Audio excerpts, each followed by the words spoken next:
जैसे प्रैक्टिशनर्स की हमें जरूरत पड़ने वाली है। दीपन सर, वैसे बदला तो बहुत कुछ। हम कुछ साल पहले वो फ्रेजाइल 5 का हिस्सा थे, आज कई पैमानों में दुनिया में शायद वन ऑफ द बेस्ट हैं।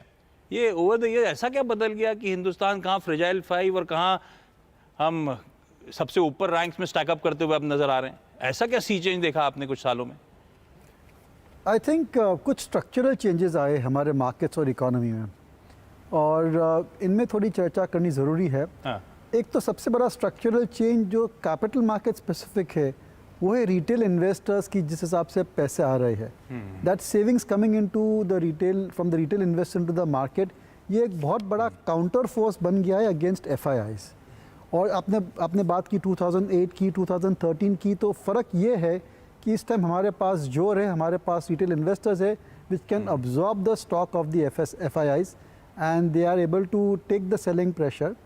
और अभी जब एफआईआईज खरीदने को आ रहे हैं तो उनके पास इतनी आसानी से इतने बड़े पैमाने में शेयर खरीदने थोड़े मुश्किल हो जा रहे हैं। That's one big structural change which was not there earlier. दूसरी बात यह है कि जो बैंकिंग सिस्टम है हमने पूरी क्लीन अप कर दी है, जिसकी वजह से that's no longer a laggard in the sector. Banks एकदम वाइब्रेंट हो चुके हैं, they are able to provide liquidity to the retail, liquidity to the wholesale market, and they're able to provide the capital at the right time when our capex cycle also is moving up or consumption and big ticket purchases also are going up. तो ये एक बहुत ही बढ़िया structural चीज़ हो चुकी है। Right from IL&FS crisis we have now moved away largely from there, and मैं ये कहूँगा कि पिछले 20-25-30 साल में ऐसी स्थिति हमने देखी नहीं है बैंकिंग सेक्टर में जहाँ पर इतनी ज़्यादा क्लीन अप हो चुकी है और इतनी ज़्यादा बढ़िया सिस्टम्स हो चुकी है that NPAs will not keep on going up again and again. उसके अलावा oil prices of course have come down recently, और जो गवर्नमेंट की पॉलिसीज़ है आई थिंक अगर आप 1990s और अर्ली 2000 में देखेंगे तो we were always there was a coalition government और कोई हिसाब से रिफॉर्म्स नहीं हो रहे थे, but now the government is pro economy, pro business and they are pro market, so they are taking the steps which are positive for the investors and the economy and the industry at large. So ये जो structural changes हुए economy में, that is the reason why I think our status in the world economy has improved and why all three of us are talking so confidently about 2023. ये एक सी change था इस बार प्रकाश sir. 3.25 lakh crore FIIs इस साल बेचते हैं और वो पूरा का पूरा हमारे डीआईज यानी कि हमारे रिटेल का पैसा, हमारे एसआईपीज, वो सारा का सारा सेलिंग प्रेशर एब्जॉर्ब कर रहे हैं। बिल्कुल। एक तो ये सी चेंज कैसे पैसा आता था, एसआईपी के फ्लोज आते थे, जब बाजार टूटता था तो वो फ्लोज म्यूटेड होते थे, लोग विड्रॉ करना शुरू करते थे। इस बार कुछ नहीं बदला, इस बार वो 13,000 रुपए की मंथली एसआईपीज कंटिन्यू हो रही थी। ऐसा क्या बदल गया हम रिटेल की मानसिकता में?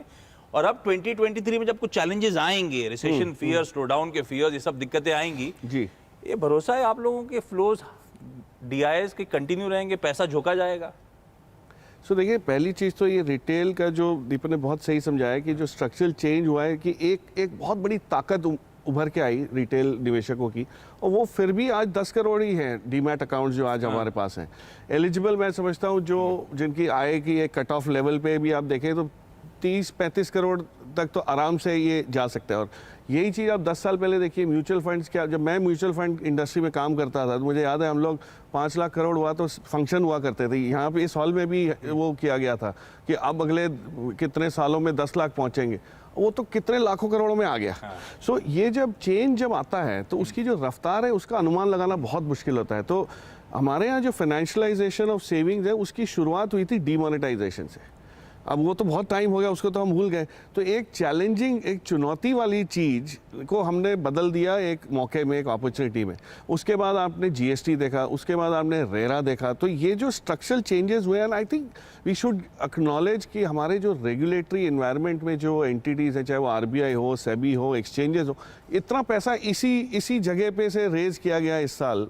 आप देखिए उसमें रिटेल निवेशकों का डबल कंट्रीब्यूशन है एज कम्पेयर टू एफआईआईज, है कि नहीं? आप म्यूचुअल फंड्स को भी अगर रिटेल का ही पैसा मानेंगे एक तरह से, और जो रिटेल का जो नॉन इंस्टीट्यूशनल पैसा है, तो it is 65% of all IPOs, which is significant. मतलब आप ये देखिए उसका रीज़न है, और उसमें आपको भी श्रेय मिलना चाहिए कि भाई सीएनबीसी आवाज़ जैसी जो माध्यम है उससे एजुकेशन है, अवेयरनेस है, सही मार्गदर्शन है। So I think all of that is coming together. एक कोई कारण है नहीं जिसकी वजह से, और कॉन्फिडेंस ये है कि ये तो सिर्फ अभी तो 10 करोड़ की शुरुआत हुई है कि जब 10 करोड़ लोगों ने इक्विटी की तरफ झुकाव दिखाया है। अभी तो धीरे धीरे और होगा, और digitization is helping so easily, नए अकाउंट खोलना, उसको ट्रांजैक्ट करना। तो कहीं गलतियाँ भी होंगी, लोग गलती करके सीखेंगे, कई लोग दूसरों की गलतियों से सीखेंगे, लेकिन मुझे लगता है जो प्रोसेस रिफाइन जब होगा, आज किसी को म्यूचुअल फंड समझाने की आपको ज़रूरत पड़ती है? नहीं पड़ती है। आदमी सामने से कहता है कि भाई मैं करूँगा तो सही, आप बताइए कि SIP 60 महीने की करनी है या 36 महीने की करनी है। तो एक टाइम आएगा कि डायरेक्ट इक्विटी में भी इन्वेस्टमेंट इस टाइप के होंगे, ETFs में होंगे। हमारे ETF की तो अभी शुरुआत हुई है आशीष। आप देखो ETF जो ग्लोबली होते हैं, इतनी बड़ी सूची रहती है ETFs की, कोई भी अगर आप न्यूज़पेपर खोल के देखें, चाहे फाइनेंशियल टाइम्स हो, वॉल स्ट्रीट, यहाँ तो अभी जुम्मा शुरू हुआ है, 5-7 ETF की बात होती है, तो बहुत बहुत रफ्तार पकड़ सकती है चीज़।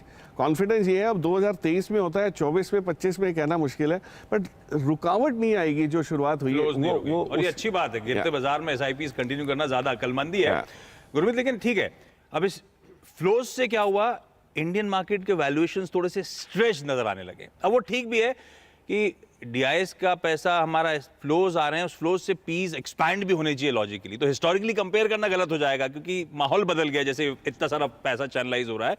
पर फिर भी वैल्यूएशंस को लेकर आप लोग का व्यू क्या बन रहा है? जब हम 2023 के दरवाजे पे दस्तक दे रहे हैं, इंडियन वैल्यूएशंस बाकी काफी स्ट्रेच्ड हैं, थोड़ा सा उस लिहाज से कूल ऑफ होने की जरूरत या एटलीस्ट कंसोलिडेट होने की जरूरत। ठीक, राकेश झुनझुनवाला जी एक बहुत अच्छी बात बोलते थे बॉम्बे के लिए कि पेडर रोड है, धारावी है। तो इंडिया का वैल्यूएशन प्रीमियम आज का नहीं है हमारा। अगर आप 10 साल का फॉरवर्ड पी निकालेंगे तो 17 के आसपास है। अगर आप एवरेज 10 ईयर निकालेंगे, क्योंकि यहाँ ग्रोथ है, नॉमिनल ग्रोथ 11-12% आती है। अभी आपने बताया 7-8 साल का रिटर्न इंडेक्स का 12.5% है। मैंने SIP का रिटर्न निकाला, 1 साल का, 2 साल का, 3 साल का, 5 साल का, 15-16% रिटर्न है। 1 साल का शायद 11% होगा अभी पिछले 1 साल का। तो और कोविड ने, जैसा प्रकाश ने बोला, ये आप देखिए 3 करोड़ डीमैट अकाउंट थे, 3 करोड़ 90 लाख थे टू बी प्रिसाइज कोविड से पहले, आज 11 करोड़ है। 2 करोड़ म्यूचुअल फंड फोलियोज थे, यूनिक फोलियोज की बात कर रहा हूँ। अब लगभग 3.5-4 करोड़ फोलियोज है। तो ये नंबर जो है दुगना हो गया इस पीरियड में। और मुझे लगता है ये जो फाइनेंशियलाइजेशन ऑफ सेविंग्स है ना, ये हमने थोड़ा सा रिटेल निवेशकों का मजाक भी उड़ाया बीच में सोशल मीडिया प्लेटफॉर्म के थ्रू, बट यही सबसे बड़ी चेंज है। 75-76% हमारी सेविंग फाइनेंशियलाइजेशन होने वाला है। ये क्रिसिल की रिपोर्ट आई है अगले 3 से 4 साल में। दूसरा, जैसे मैंने बोला आपको, अब थोड़ा सा बैलेंस बनाने की ज़रूरत है। हम करीबन 20 के अर्निंग मल्टीपल पे हैं, और जब भी मैंने देखा है कि 10 ईयर बॉन्ड का यील्ड इंडिया में 7.5-8% आता है, तो फिक्स इनकम का रिटर्न भी डबल डिजिट आता है अगले 3 साल में, क्योंकि साइकिल अब चेंज होगी, 6 महीने बाद होगी, साल बाद होगी। तो थोड़ा सा बैलेंस करके चलिए। रिटर्न एक्सपेक्टेशन शायद अगर आप थोड़ा मॉडरेट करेंगे तो अभी भी अच्छा रिटर्न बन सकता है। और हमने एक मैथ्स करी थी कि 13,000 करोड़ की SIP बुक है, EPFO का जो 12 लाख करोड़ का बेस है, उसका मंथली कंट्रीब्यूशन करीबन 250 मिलियन है। उसके अलावा इंश्योरेंस और बाकी पैसा है, तो $2-2.5 बिलियन का मंथली जो फ्लो है वो काफ़ी स्ट्रक्चरल लगता है, काफ़ी स्टेबल लगता है। ये नंबर और बढ़ेगा। तो जो ओनरशिप थी FIS की 23-24% जो 18 हुई है, और जो DIS की 10 से 15 हुई है, ये ट्रेंड कंटिन्यू रहने वाला है।